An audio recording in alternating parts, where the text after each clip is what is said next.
It's been almost a month since Hurricane Beryl started a destructive voyage through the Caribbean that ended with its remnants punishing the Northeast.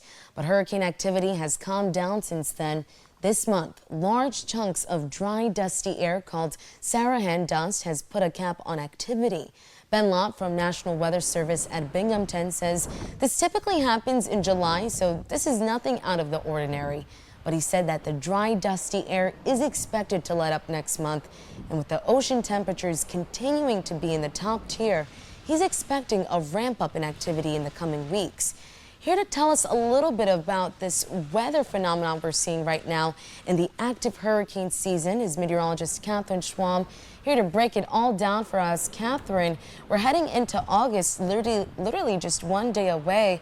What's expected for folks right now in the Caribbean and parts being affected? Well, we are tracking some tropical development possible in the next several days, in fact, but I do want to go back and kind of help explain about the Saharan dust because it does impact tropical development. Let's take a look at this diagram we put together this morning to help you guys understand it a bit more. So here's your Saharan dust. It is going to travel through the upper atmosphere by the winds carried throughout the tropics. You can see it right there on our globe.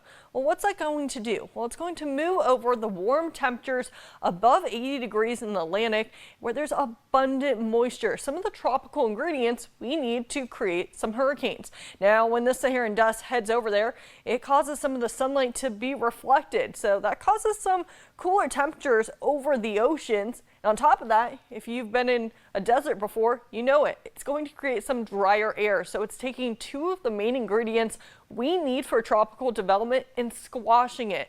However, we're not going to see too much dust as we look ahead to August. Sea surface temperatures looking at the 6 a.m. hour this morning in the 80s, so it is pretty hot down there. Along with that, as you can see, we do see that Saharan dust coming off the African coast, but not too much of it, as you can see. So there's not too much interfering with any tropical development as we do look ahead to the next week. And now let's take a look at our tropical outlook for the next several days. The next 2 days with this system we're tracking passing just to the north of the Lesser Antilles. Right now it's 0% for the next 2 days, but as we do look at the next several days, there's a 60% chance we could see this turning into a tropical depression by the end of the week or even going into the weekend.